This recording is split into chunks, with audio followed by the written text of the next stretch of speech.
I recognize the Honourable Leader of the Official Opposition. Thank you, Madam Speaker. Madam Speaker, over the last 2 days, we have heard from dozens of Nova Scotians at the Public Bills Committee. They're outraged by the government's proposals to restrict information, change long-standing policies without consultation, debate, or warning, and interfere with the independence of our universities and post-secondary institutions. The president of the SMU Faculty Union said that changes proposed by this government, quote, will immediately set universities on a chaos course for the indefinite future. Consultation could have and still would avoid such scenarios. My question is, why is the government choosing to drive this surprise agenda despite opposition, and will they consult?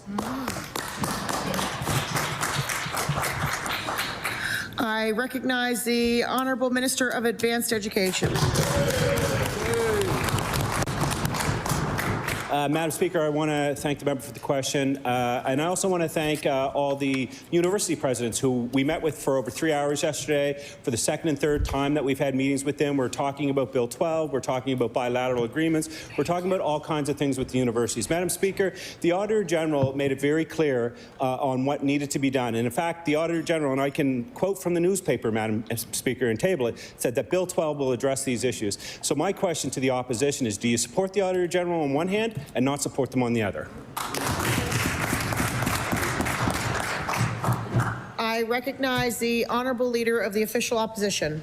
Thank you, Madam Speaker. Bill 12 does a lot more than that. Madam Speaker, the head of the Nova Scotia Government Employees Union said that the amendments that allow workers to be fired without cause erode job security, weaken workers' rights, and put this government on a slippery slope.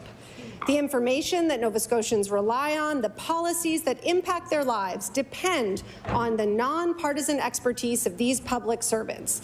A presenter last night said it clearly, quote, do you trust public servants to tell hard truths to elected officials when they fear for their jobs? My question is, will this government listen to the public outcry and stop threatening public servants?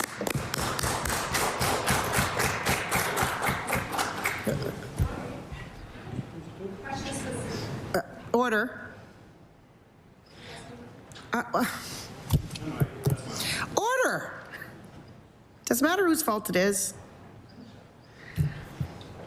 I'm going to ask the member from, let's do this officially. I'm going to ask the Leader of the Official Opposition who that question is directed to. Try it again. Try it again. The Premier.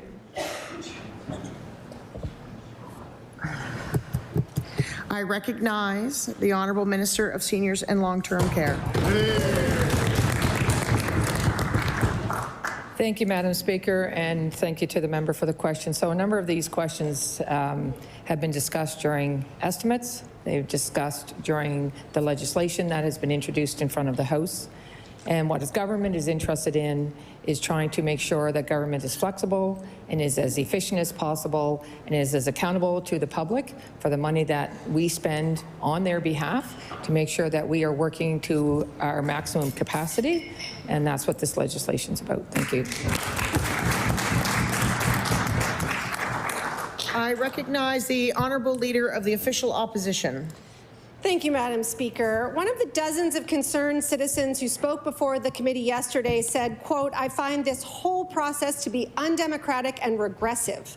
The Premier did not mention any of the bills that are being amended in his recent campaign and only introduced them after winning a supermajority.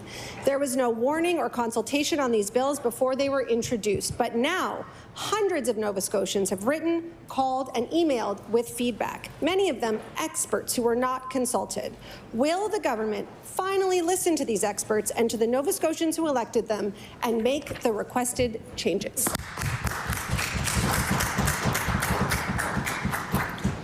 I recognize the Honourable Minister of Seniors and Long-Term Care. Thank you, Madam Speaker, and thank you to the member for the question. So the purpose of democracy is to allow everyone to have their say. That is the point. And certainly during the election that was held in October and November, the political landscape looked a one way. And then with an American election that happened, the political landscape has changed. and our government needs to be responsive to those changes. So the public, so the representatives in opposition reflect some voices, but they do not reflect all voices, Madam Speaker. And there are 55 members of the legislature who hear from all constituents and will consider all. Order.